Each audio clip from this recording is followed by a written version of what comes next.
आज का जो थीम है पूरा वो क्या है, डार्क रिएक्शन। सो स्टार्ट करते हैं, चलिए। डार्क रिएक्शन,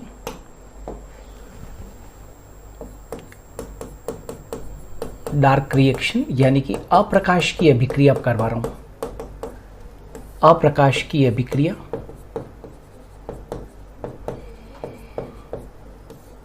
अप्रकाश की अभिक्रिया। आप इसको चाहें तो ब्लैकमैन्स रिएक्शन कह सकते हो, ब्लैकमैन्स रिएक्शन, या आप इसको CO2 अपचयन यानी कि CO2 रिडक्शन, या आप कार्बन एसिमिलेशन कह सकते हो,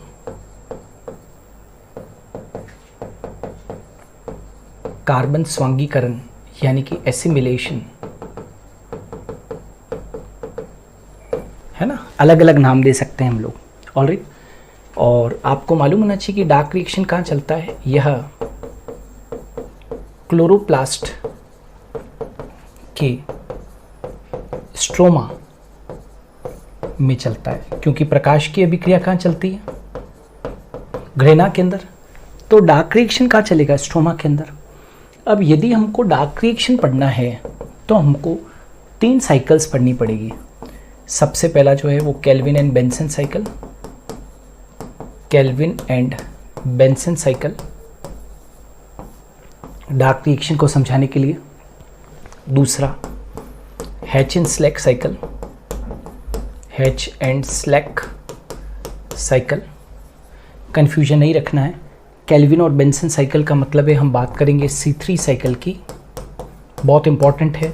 99% बच्चों को C3 साइकिल में दिक्कत आती ही नहीं है, क्योंकि NCERT में जितना घटिया दे सकते थे उतनी घटिया C3 साइकिल को दे दिए। यहाँ पर आज क्लास के अंदर पूरी तरीके से C3 साइकिल को सीख कर जाना है। हैच एंड स्लैक साइकिल तो C4 साइकिल, राइट। कृपया कर केल्विन और Benson cycle, hatch and slack cycle, light reaction, dark reaction, ये जितने भी पढ़ा रहे हैं ये NCERT से रेफर ना करें, ठीक है ना, क्योंकि उससे आपको समझ में नहीं आएगा। और तीसरा केम साइकिल, है ना। केम साइकिल का मतलब होता है क्रेसुलेशन एसिड मेटाबॉलिज्म, क्रेसुलेशन एसिड मेटाबॉलिज्म। तो ये 3 साइकिल अपने को पढ़नी है। जिस दिन ये 3 साइकिल पूरी होगी उस दिन अपना डार्क रिएक्शन भी पूरा हो जाएगा। आज की क्लास का जो थीम है, right, that is very important, और वो है अपने पढ़ने जा रहे हैं केल्विन एंड बेंसन साइकिल, यानी कि मैं अभी आपको पढ़ा रहा हूँ C3 साइकिल, ठीक है। C3 साइकिल को मैं पूरा डायग्रामेटिकली भी एक्सप्लेन करूँगा आज की क्लास के अंदर, और उसके जितने इंपॉर्टेंट पॉइंट्स हैं वो भी डिस्कस करूँगा, ठीक है। केल्विन व बेंसन ने इस चक्र को, केल्विन व बेंसन ने इस चक्र को क्लोरेला व सिंडेस्मस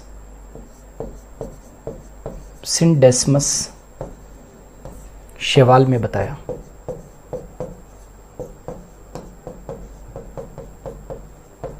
क्या कहा मैंने, केल्विन व बेंसन ने इस चक्र को क्लोरेला व सिंडेस्मस शैवाल में बताया था। क्लोरेला और सिंडेस्मस शैवाल में बताया C3 साइकिल को, ठीक है।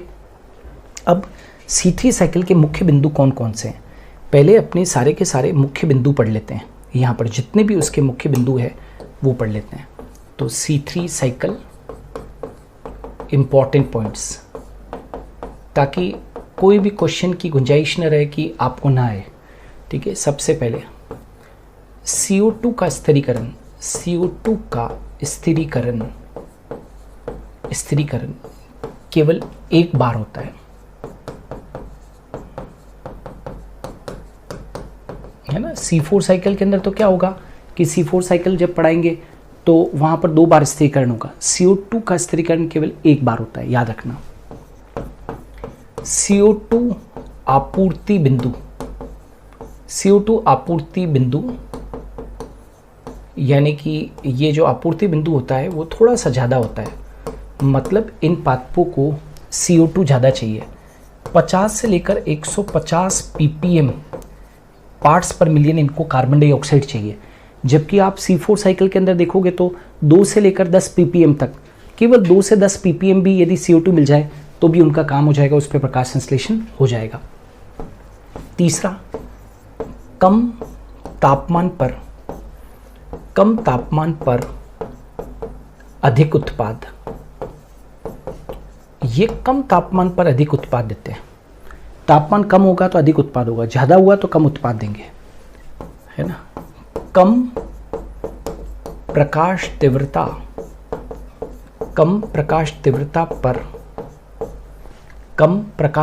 पर अधिक उत्पाद। मतलब यदि प्रकाश तीव्रता यदि ज़्यादा हो जाए तो उत्पाद क्या हो जाएगा, कम हो जाएगा।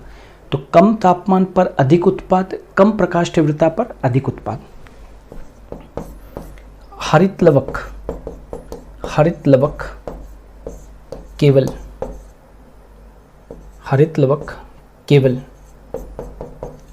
एक प्रकार के होते हैं। C4 पादपों के अंदर तो क्या देखोगे, हरित लवक भी 2 प्रकार के हैं, वो पुल्लाच्छद हरित लवक और पर्ण मध्योतक हरित लवक। यहाँ ऐसा कुछ नहीं है, हरित लवक केवल एक ही प्रकार के हैं, ठीक है। यहाँ पर पुल्लाच्छद एब्सेंट मतलब संवहन पुल के चारों तरफ जो बंडल शीट होनी चाहिए, मतलब संवहन पुल के चारों तरफ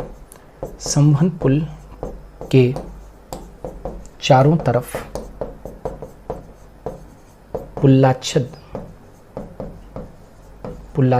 अनुपस्थित।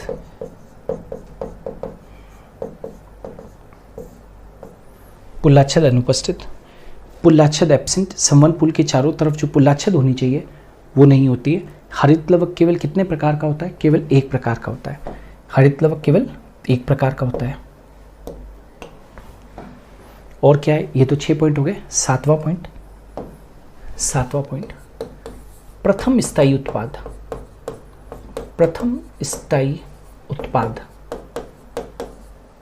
3 कार्बन युक्त और उसका नाम क्या है, PGA, फॉस्फोग्लिसरिक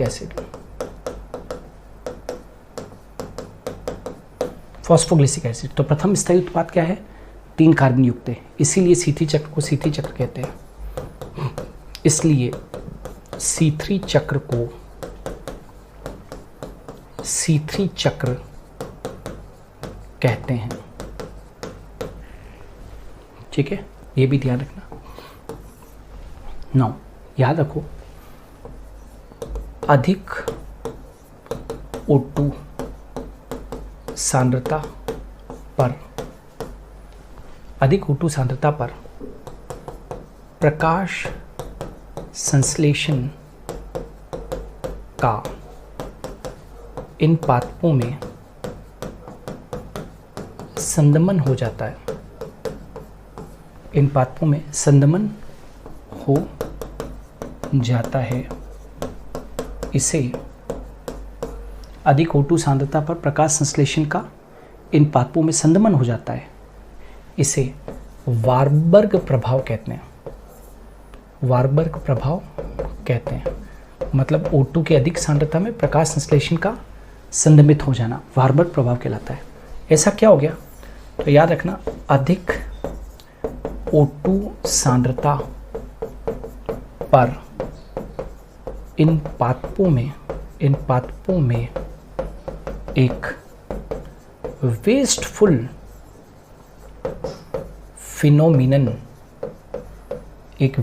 फिनोमिनन चलता है, जैसे अधिक O2 सांद्रता पर इन पादपों में एक वेस्टफुल फिनोमिनन चलता है।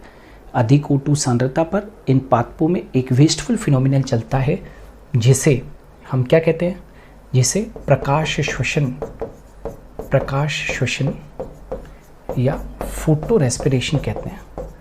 फोटो रेस्पिरेशन कहते हैं।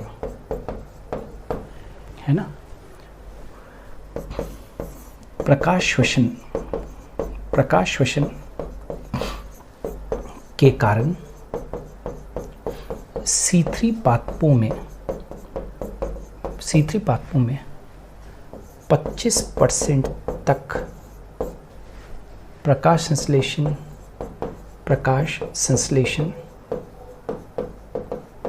से बने उत्पादों में गिरावट आती है। समझ में आ रहा है? प्रकाश श्वसन के कारण C3 पादपों में 25% तक प्रकाश संश्लेषण से बने उत्पादों में गिरावट आती है। इसलिए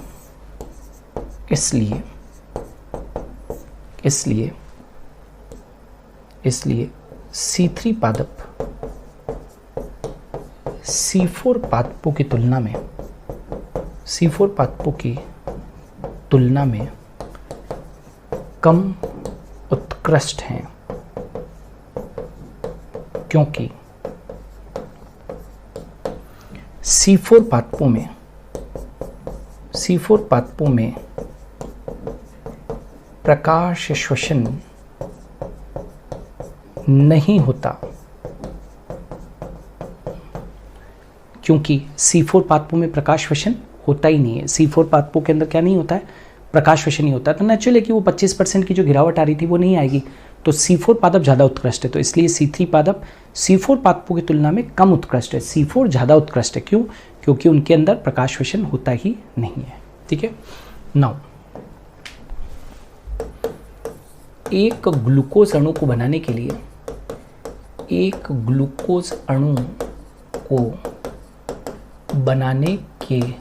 लिए C3 चक्र 6 बार चलता है ना। कितनी बार चलता है भाई? 6 बार। क्यों? ग्लूकोज के अंदर कितने कार्बन है? 6। तो 6 कार्बन चाहिए मुझे। तो एक बार जब चक्र चलेगा तो एक चक्र में एक CO2 स्थिरीकृत होगा। तो 6 बार चक्र चलेगा तो 6 कार्बन उपलब्ध होंगे ना, तभी तो। ठीक है। अच्छा, याद रखना,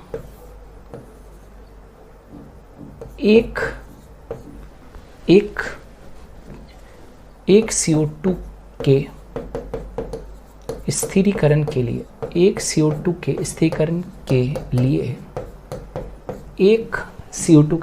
के लिए 3 ATP व 2 NADPH2 की आवश्यकता। आप सब जानते हैं ATP और NADPH2 जो स्वांगीकरण शक्तियां हैं, राइट, एसिमिलेटरी पावर्स हैं, जो कि लाइट रिएक्शन के अंदर बने थे, वो डार्क रिएक्शन में काम आते हैं। उनके बिना डार्क रिएक्शन पॉसिबल नहीं है।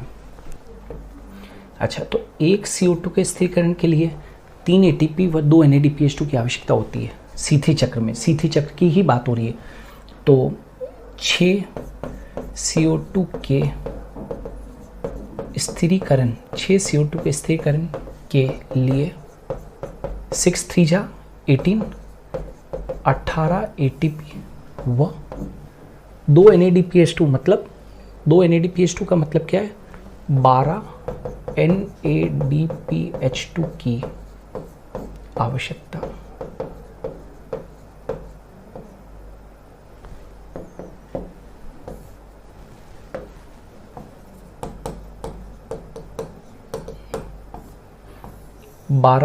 NADPH2 की आवश्यकता। तो 6 CO2 के स्थिरीकरण के लिए 18 ATP और 12 NADPH2 की आवश्यकता। ठीक है। और एक ग्लूकोज अणु के निर्माण के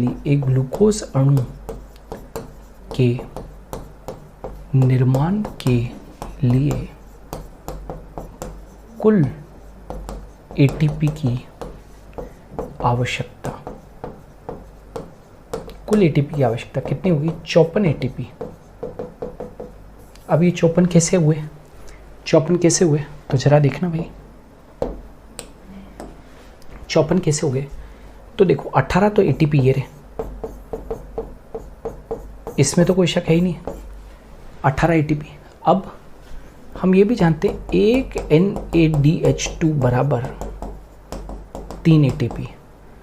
तो 12 NADPH2,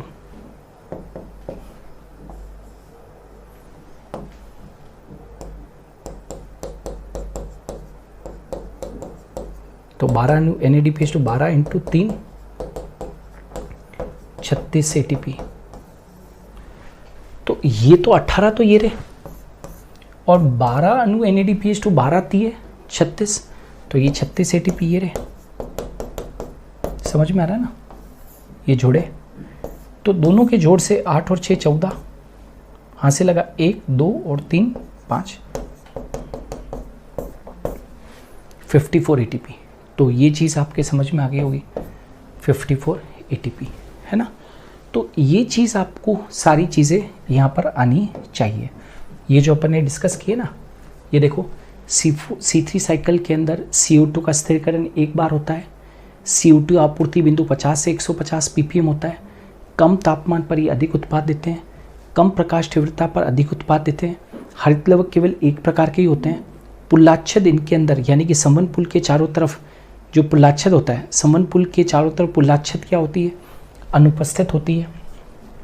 प्रथम स्थायी उत्पाद यहाँ पर 3 कार्बन युक्त होता है, उसका नाम क्या है, फॉस्फोग्लिसरिक एसिड। इसलिए C3 चक्र को C3 चक्र भी कहते हैं हम लोग। अधिक O2 सांद्रता पर प्रकाश संश्लेषण का इन पादपों में संदमन हो जाता है, और इसे हम क्या कह देते हैं, वारबर्ग इफेक्ट कह देते हैं। अधिक O2 सांद्रता पर इन पादपों में एक वेस्टफुल फिनोमिनन चलता है। अधिक O2 सांद्रता पर इन पादपों में एक वेस्टफुल फिनोमिनन चलता है, जिसे कि हम क्या कहते हैं, प्रकाश श्वसन या फोटो रेस्पिरेशन कहते हैं। प्रकाश श्वसन के कारण C3 पादपों में 25% तक प्रकाश संश्लेषण से बने उत्पादों में गिरावट आती है। इसलिए ये एक वेस्टफुल फिनोमिनन है ना, जो कि हमने कहा वेस्टफुल फिनोमिनन है। इसलिए C3 पादप C4 पादपों की तुलना में कम उत्कृष्ट होते हैं। क्यों? क्योंकि C4 पादपों में प्रकाश संश्लेषण होता ही नहीं है, प्रकाश श्वसन होता ही नहीं है।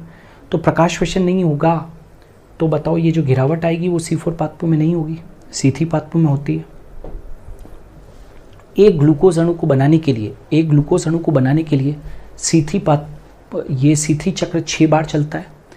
एक CO2 के स्थिरीकरण के लिए 3 ATP और 2 NADPH2 चाहिए, तो 6 बार चक्र चलेगा तो 6 CO2 चाहिए।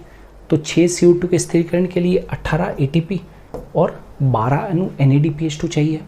तो एक ग्लूकोज अणु के निर्माण के लिए कुल ATP की आवश्यकता, एक ग्लूकोज अणु के निर्माण के लिए कुल ATP की आवश्यकता कितनी होगी, 54। कैसे, 18 तो ये रहे, और एक NADPH2 बराबर 3 ATP, तो 12 NADPH2 और बराबर 36 ATP।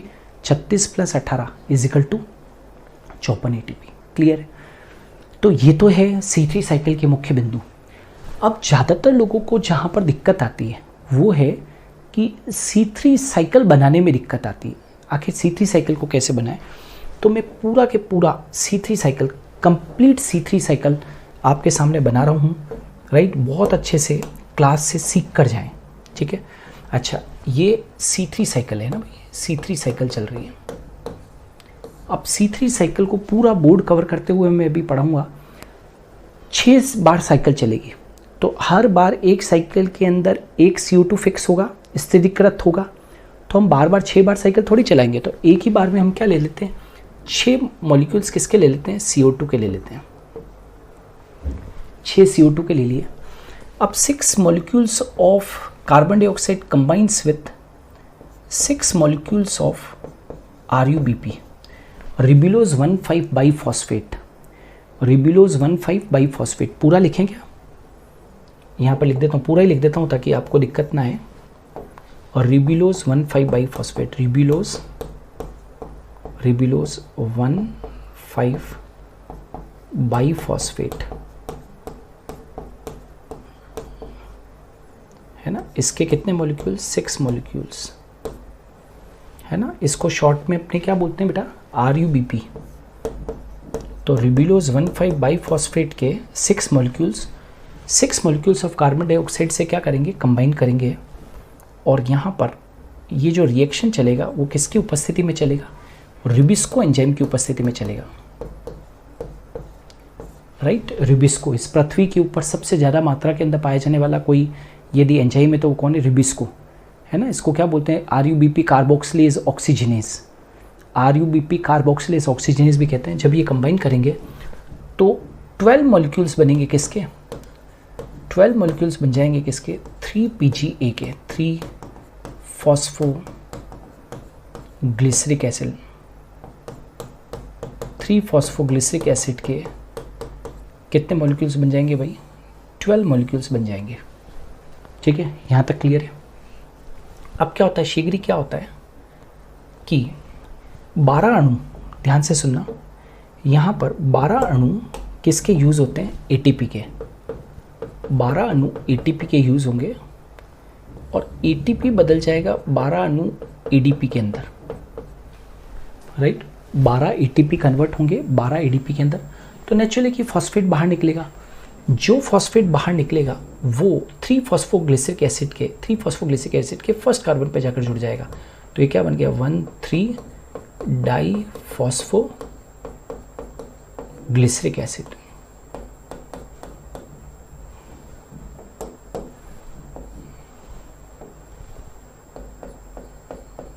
ये 1,3 डाइफॉस्फोग्लिसरिक एसिड के ऊपर जाकर क्या हो गया, ये जो फॉस्फेट बाहर निकले ना, अरे भाई 3 फॉस्फोग्लिसरिक एसिड के 12 मॉलिक्यूल्स 12 ATP को यूज़ करेंगे, 12 ATP बदल जाएंगे 12 ADP के अंदर। जो फॉस्फेट बाहर निकले वो जाकर 3 फॉस्फोग्लिसरिक एसिड के फर्स्ट कार्बन पे जाकर जुड़ गए, 3 फॉस्फोग्लिसरिक एसिड के फर्स्ट कार्बन पे जाकर जुड़ गए। तो बताओ जल्दी से, ये क्या बन गया, 3 फॉस्फोग्लिसरिक एसिड क्या बन गया, 1,3 डाइफॉस्फोग्लिसरिक एसिड, 1,3 डाइफॉस्फोग्लिसरिक एसिड। और यहाँ पर जो एंजाइम है वो कौन सा है, थायोकाइनेज। यहाँ पर जो एंजाइम काम में आया है वो क्या है, थायोकाइनेज है। अब क्या होता है बेटा आगे, नाउ सी हियर, अगली स्टेप में क्या होता है, यहाँ पर एक एंजाइम काम में आएगा डिहाइड्रोजिनेज। यहाँ पर एक एंजाइम काम में आएगा डिहाइड्रोजिनेज, राइट। इसमें क्या होगा, यहाँ पर 12 NADPH2 12 NADP में बदल जाएंगे। डिहाइड्रोजिनेज मतलब हाइड्रोजन को बाहर निकालेगा, NADPH2 बदलेंगे NADP के अंदर, और यहाँ पर 12 इनऑर्गेनिक फॉस्फेट भी बाहर निकल जाएंगे। ये जो फर्स्ट कार्बन के ऊपर 1,3 डाइफॉस्फोग्लिसरिक एसिड के फर्स्ट कार्बन के ऊपर जो फॉस्फेट है ना, वो अब हट जाएगा। फॉस्फेट हट जाएगा तो जानते हो क्या हो जाएगा, जब फॉस्फेट हट गया तो फर्स्ट पोजीशन से फॉस्फेट हट गया तो यहाँ पर क्या, अच्छा यहाँ पर भी कितने, इसके कितने मॉलिक्यूल्स थे, 12 मॉलिक्यूल्स थे। तो ये फॉस्फेट फर्स्ट पोजीशन से हट गया तो ये क्या बन गया, 3 फॉस्फोग्लिसरल्डिहाइड बन गया। देखिएगा भाई, ध्यान से सुनना, 3 फॉस्फोग्लिसरल्डिहाइड बन गया। ठीक है, 1,3 डाइफॉस्फोग्लिसरिक एसिड, 1,3 डाइफॉस्फोग्लिसरिक एसिड से अब क्या बन गया, 3 फॉस्फोग्लिसरल्डिहाइड बन गया है। 1,3 डाइफॉस्फोग्लिसरिक एसिड से फर्स्ट कार्बन से फॉस्फेट के हट जाने से 3 फॉस्फोग्लिसरल्डिहाइड के कितने मॉलिक्यूल्स बन गए भाई, 12 मॉलिक्यूल्स बन गए। ये 12 मॉलिक्यूल्स बन गए। ठीक है, अब ये जो 12 मॉलिक्यूल्स बन गए हैं, ये 12 मॉलिक्यूल्स एक साथ काम में नहीं आते। ये क्या होते हैं, ऐसे 2 एक बार काम आएंगे, 5 एक बार काम आएंगे, 3 एक बार काम आएंगे और 2 एक बार काम आएंगे। तो हम लोग ऐसे लिख देते हैं 25 32, 2 और 5 7, 7 और 3 10, 10 और 2 12, ऐसे लिख दिए। तो 3 फॉस्फोग्लिसरल्डिहाइड के 12 मॉलिक्यूल्स 2 एक बार काम आएंगे, 5 एक बार काम आएंगे, 3 एक बार काम आएंगे और 2 एक बार काम आएंगे। ये पूरी C3 साइकिल आपके सामने बना रहा हूँ, ध्यान से समझना, धीरे धीरे पढ़ा रहा हूँ। सबसे पहले carbon dioxide, 6 molecules of carbon dioxide ribulose 1,5 biphosphate के 6 मॉलिक्यूल्स के साथ में रिबिस्को एंजाइम की प्रेजेंस में जुड़े तो यहाँ पर 12 मॉलिक्यूल्स बन गए 3 फॉस्फोग्लिसरल्डिहाइड, ये 3 फॉस्फोग्लिसरिक एसिड, इसको शॉर्ट के अंदर 3PGA भी कहते हैं, राइट। अब 3 फॉस्फोग्लिसरिक एसिड 12 ATP को यूज़ करेंगे, 12 ATP 12 ADP में बदलेंगे थायोकाइनेज एंजाइम की प्रेजेंस में। तो ये जो फॉस्फेट बाहर निकलेंगे वो 3 फॉस्फोग्लिसरिक एसिड के फर्स्ट कार्बन पे जाकर जुड़ जाएंगे। तो बताओ 3 फॉस्फोग्लिसरिक एसिड किस में बदल जाएगा, 1,3 डाइफॉस्फोग्लिसरिक एसिड। अब 1,3 डाइफॉस्फोग्लिसरिक एसिड के फर्स्ट कार्बन के ऊपर जो फॉस्फेट वो हट जाएगा, 12 फॉस्फेट हट जाएंगे। यहाँ पर एक एंजाइम डिहाइड्रोजिनेज काम आएगा, 12 NADPH2 बदलेंगे 12 NADP के अंदर, और फर्स्ट कार्बन से फॉस्फेट के हट जाने से ये बन जाएगा 3-फॉस्फोग्लिसराइड। तो 3-फॉस्फोग्लिसराइड बन गया 2:5:3:2 के रेशो में। अब क्या होता है, ये 5 मॉलिक्यूल्स, अब क्या होगा, सी हियर, अब आगे क्या होता है वो देखिएगा। ये जो 5 मॉलिक्यूल्स है, ये आइसोमराइज एंजाइम की प्रेजेंस में आइसोमराइजेशन करेंगे, और आइसोमराइजेशन होगा तो यहाँ पर जानते हो क्या बन जाएगा, DHAP के 5 मॉलिक्यूल्स बन जाएंगे, डाईहाइड्रोऑक्सी एसीटोन फॉस्फेट। डाईहाइड्रोऑक्सी एसीटोन फॉस्फेट, 2 बार बोल रहा हूँ, डाईहाइड्रोऑक्सी एसीटोन फॉस्फेट के कितने मॉलिक्यूल्स बन गए भाई, 5 मॉलिक्यूल्स बन गए।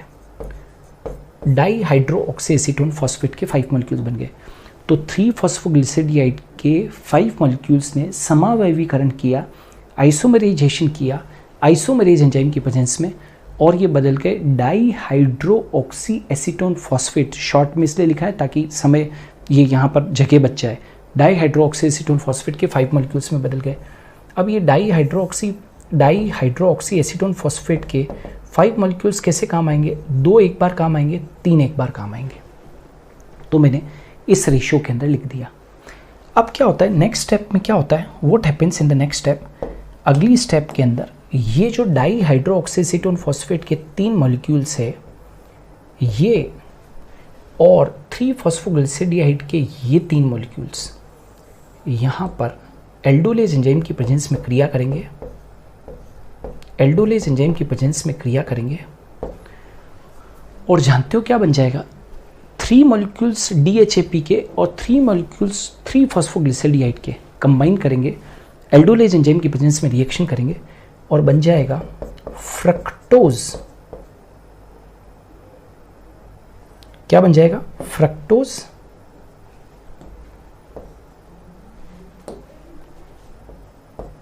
फ्रक्टोज 1,6-डाइफॉस्फेट बन जाएगा। क्या बन जाएगा भाई, फ्रक्टोज 1,6-डाइफॉस्फेट, राइट। कितने मॉलिक्यूल्स बने, 3 मॉलिक्यूल्स बने, ध्यान दीजिएगा, 3 मॉलिक्यूल्स, राइट। ये विदलन हो रहा है, एक्चुअली एल्डोलेज की प्रेजेंस में क्लीवेज होता है, तो इसलिए 6 मॉलिक्यूल्स ना बन के कितने बन रहे हैं, 3 मॉलिक्यूल्स बन रहे हैं। अब क्या होता है, एक एंजाइम काम में आता है जिसका नाम है फॉस्फेटेज एंजाइम, जिसका नाम क्या है, what is the enzyme name, phosphatase enzyme. यहाँ पर एक एंजाइम काम में आएगा फॉस्फेटेज। फॉस्फेटेज एंजाइम फ्रक्टोज 1,6-डाइफॉस्फेट के फर्स्ट कार्बन के ऊपर प्रेजेंट जो फॉस्फेट है, फर्स्ट कार्बन के ऊपर जो प्रेजेंट फॉस्फेट है उसको हटा देगा। फॉस्फेटेज का काम होता है फॉस्फेट को हटाना, तो क्या बन जाएगा, फ्रक्टोज 6-फॉस्फेट बन गया। क्या बन गया भाई, फ्रक्टोज 6-फॉस्फेट। फ्रक्टोज 6-फॉस्फेट के कितने मॉलिक्यूल्स बन गए, 3 मॉलिक्यूल्स बन गए। फ्रक्टोज 6-फॉस्फेट के 3 मॉलिक्यूल्स बन गए। अब क्या होता है, जरा ध्यान देना, ये 3 मॉलिक्यूल्स है तो 3 को हम इस स्टाइल में लिख देते हैं, देखिएगा, ये 2 और ये 1। फ्रक्टोज 6-फॉस्फेट के 3 मॉलिक्यूल्स को हम इस स्टाइल में लिख देते हैं, 2 और 1। ये जो 1 मॉलिक्यूल है फ्रक्टोज 6-फॉस्फेट का, ये तो बना देगा ग्लूकोज, बात खत्म, C6H12O6, इससे तो बन गया ग्लूकोज। बच्चे कितने, ये, तो ये जो 2 मॉलिक्यूल्स है बेटा, किसके, इसके 2 मॉलिक्यूल्स, किसके, फ्रक्टोज 6-फॉस्फेट के 2 मॉलिक्यूल्स, ध्यान से सुनना, फ्रक्टोज 6-फॉस्फेट के 2 मॉलिक्यूल्स कंबाइन करेंगे बचे हुए 3-फॉस्फोग्लिसराइड के 2 मॉलिक्यूल्स के साथ में। ये देखो, समझ में आ रहा है, फ्रक्टोज 6-फॉस्फेट के 2 मॉलिक्यूल्स 3-फॉस्फोग्लिसराइड के 2 मॉलिक्यूल्स के साथ में कंबाइन करेंगे कौन से एंजाइम की प्रेजेंस में, तो यहाँ पर जो एंजाइम काम में आएगा वो कौन सा है बेटा, तो date is known as the trans, है ना। यहाँ पर जो एंजाइम काम में आएगा वो कौन सा, कीटोलेज की प्रेजेंस में, ट्रांस कीटोलेज की प्रेजेंस में फ्रक्टोज 6 फॉस्फेट के 2 मॉलिक्यूल्स और 2 मॉलिक्यूल्स किसके 3 फॉस्फोग्लिसरेट के रिएक्शन करेंगे तो 2 प्रोडक्ट बनेंगे। 2 प्रोडक्ट बनेंगे। कौन कौन से? यहाँ पर 2 प्रोडक्ट बनेंगे। एक जो प्रोडक्ट बनेगा उसका नाम है xylulose 5 phosphate, xylulose 5 phosphate, xylulose 5 phosphate. 2 molecules बने ना बेटा, जाइलुलोज 5 फॉस्फेट के 2 मॉलिक्यूल्स बने और इरिथ्रोज 4 फॉस्फेट के भी 2 मॉलिक्यूल्स बनते हैं। इरिथ्रोज 4 फॉस्फेट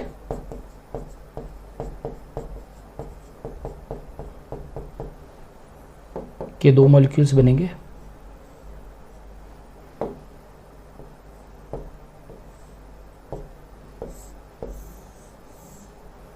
इसके भी कितने मॉलिक्यूल्स बने? 2 मॉलिक्यूल्स। और इसके भी कितने बने? 2 मॉलिक्यूल्स बने। ठीक है, अभी क्या होता है, इरिथ्रोज 4 फॉस्फेट के 2 मॉलिक्यूल्स और जाइलुलोज 5 फॉस्फेट के 2 मॉलिक्यूल्स बन गए। तो अब क्या होता है, ये एक 4 कार्बन कंपाउंड है, ये एक 5 कार्बन कंपाउंड है। ठीक है, अभी क्या होता है, अभी ये क्या है, 2 मॉलिक्यूल्स, इसके 2 मॉलिक्यूल्स, इरिथ्रोज 4 फॉस्फेट के 2 मॉलिक्यूल्स, याद करो DHAP के 2 मॉलिक्यूल्स से रिएक्ट करेंगे। अभी ये बाकी चल रहे थे ना, ये रिएक्ट करेंगे और यहाँ पर एल्डोलेज एंजाइम काम में आएगा। एल्डोलेज एंजाइम काम में आएगा और जानते हो क्या बन जाएंगे? सूडो हेप्टुलोज 1,7 डाइफॉस्फेट बन जाएगा। सूडो हेप्टुलोज 1,7 डाइफॉस्फेट, सूडो हेप्टुलोज 1,7 डाइफॉस्फेट बन जाएगा। 2 मॉलिक्यूल्स बन जाएंगे किसके कंबाइन होने से? इरिथ्रोज 4 फॉस्फेट के 2 मॉलिक्यूल्स और डाईहाइड्रोक्सीएसीटोन फॉस्फेट के 2 मॉलिक्यूल्स जब रिएक्ट करेंगे एल्डोलेज प्रेजेंस में तो सूडो हेप्टुलोज 1,7 डाइफॉस्फेट के कितने मॉलिक्यूल्स बन जाएंगे? 2 मॉलिक्यूल्स, क्योंकि एल्डोलेज है यहाँ पर इसलिए 2 मॉलिक्यूल्स बने। अब क्या होता है, यहाँ पर एक एंजाइम काम में आता है फॉस्फेटेज। फॉस्फेटेज एंजाइम का काम होता है हमेशा फॉस्फेट को हटाना। तो सूडो हेप्टुलोज 1,7 डाइफॉस्फेट की फर्स्ट पोजीशन पे जो फॉस्फेट है उसको ये एंजाइम हटा देगा। तो बताओ क्या बन जाएगा? सूडो हेप्टुलोज 7 फॉस्फेट, सूडो हेप्टुलोज 7 फॉस्फेट बन जाएगा। कितने मॉलिक्यूल्स? 2 मॉलिक्यूल्स। 2 मॉलिक्यूल्स बन जाएंगे किसके? सूडो हेप्टुलोज 7 फॉस्फेट के। अब क्या होता है, what is next? Now what will happen कि ये जो है सूडो हेप्टुलोज 7 फॉस्फेट के 2 मॉलिक्यूल्स और ये 2 मॉलिक्यूल्स, याद है केवल यही बचे हैं, 3 फॉस्फोग्लिसरेट के 2 मॉलिक्यूल्स कंबाइन करेंगे किसकी प्रेजेंस में? ट्रांस कीटोलेज की प्रेजेंस में। ट्रांस कीटोलेज, ट्रांस कीटोलेज की प्रेजेंस में ये रिएक्शन करेंगे। ये 2 मॉलिक्यूल्स सूडो हेप्टुलोज, अच्छा ये जो सूडो हेप्टुलोज 7 फॉस्फेट वगैरह ये 7 कार्बन है, कंपाउंड है। आप एक चीज़ देख रहे होंगे C3 साइकिल के अंदर C6 उत्पाद भी बन रहे हैं, C5 उत्पाद भी बन रहे हैं, C4 उत्पाद भी बन रहे हैं, C7 उत्पाद भी बन रहे हैं। ठीक है, तो ये 2 और ये 2 रिएक्ट करेंगे तो 2 चीज़ें बनेगी, 2 चीज़ें बनेगी। एक तो बनेगा राइबोज 5 फॉस्फेट,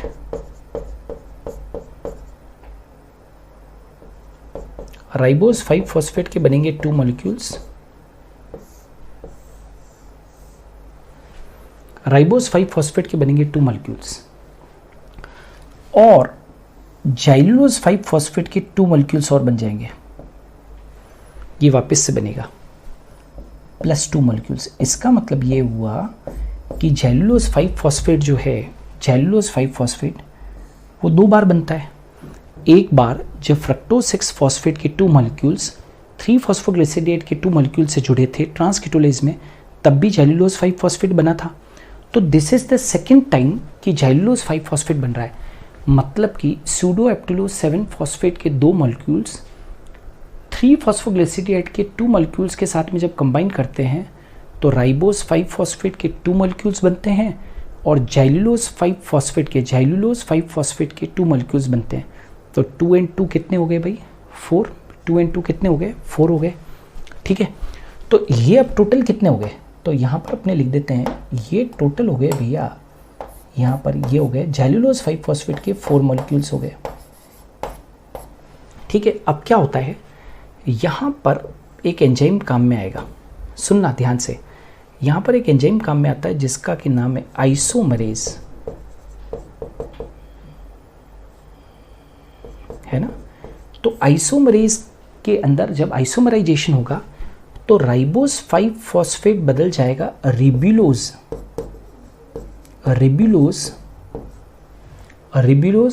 5 फॉस्फेट में।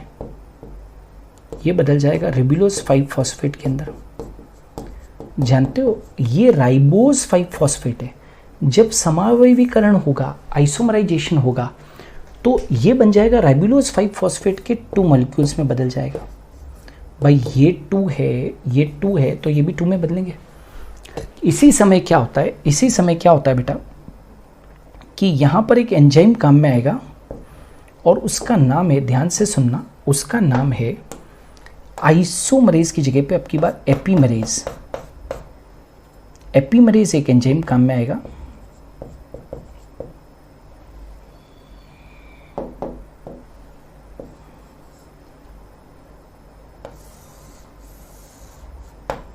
यहां पर कौन सा एंजाइम? एपीमरेज।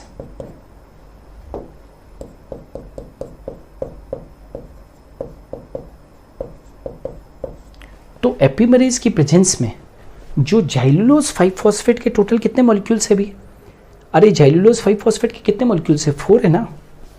तो ये जो जाइलुलोज 5 फॉस्फेट के 4 मॉलिक्यूल्स है, ये बदल जाएंगे रिबुलोज 5 फॉस्फेट के 4 मॉलिक्यूल्स के अंदर। रिबुलोज 5 फॉस्फेट के 4 मॉलिक्यूल्स के अंदर। तो बताओ रिबुलोज 5 फॉस्फेट के टोटल मॉलिक्यूल कितने बन गए? टोटल कितने बन गए बेटा? 6 मॉलिक्यूल्स। अरे 4 + 2 कितने हो गए? 6 हो गए। तो ये बन गए राइबुलोज 5 फॉस्फेट के 6 मॉलिक्यूल्स बन गए। अब क्या होते हैं, शीघ्र क्या होता है, यहाँ पर एक काइनेज एंजाइम काम में आता है और 6 एटीपी काम में आते हैं। 6 एटीपी बदलेंगे 6 एडीपी के अंदर।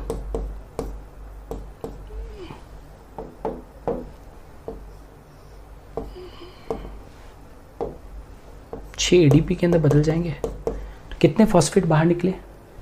6 फॉस्फेट बाहर निकले। जो 6 फॉस्फेट बाहर निकले वो रिबुलोज 5 फॉस्फेट, 6 यहाँ पर क्यों यूज़ किए? क्योंकि यहाँ पर 6 मॉलिक्यूल्स है। अब रिबुलोज 5 जो फॉस्फेट बाहर निकले हैं वो रिबुलोज 5 फॉस्फेट के फर्स्ट कार्बन पे जाकर जुड़ गए। तो अभी तो रिबुलोज 5 फॉस्फेट में फॉस्फेट कहाँ पर है? 5th पोजीशन पे। अब जब ये एटीपी एडीपी में बदलेगा तो 6 फॉस्फेट बाहर निकले। जो फॉस्फेट बाहर निकले वो रिबुलोज 5 फॉस्फेट के फर्स्ट कार्बन पे जाकर जुड़ गए। तो बताओ रिबुलोज 5 फॉस्फेट किस में बदल गया? रिबुलोज 1,5 बाइफॉस्फेट के अंदर। अरे रिबुलोज 1,5 बाइफॉस्फेट के अंदर। और ये रिएक्शन पूरा चलता है। ये रिएक्शन इस प्रकार से चलता है। ये जो आपके सामने बनी हुई है, ये जो पूरी साइकिल बनी हुई है, ये कंप्लीट क्या है?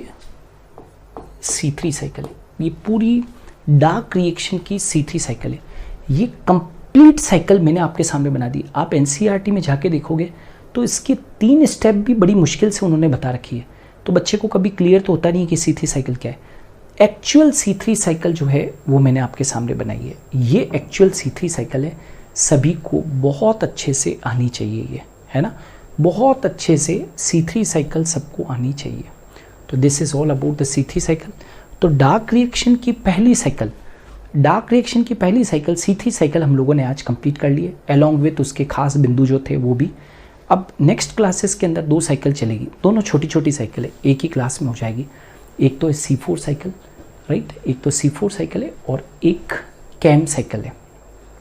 C4 साइकिल और कैम साइकिल, जैसे ये 2 साइकिल पूरी होगी तो अपना जो फोटोसिंथेसिस का डार्क रिएक्शन है वो कंप्लीट हो जाएगा।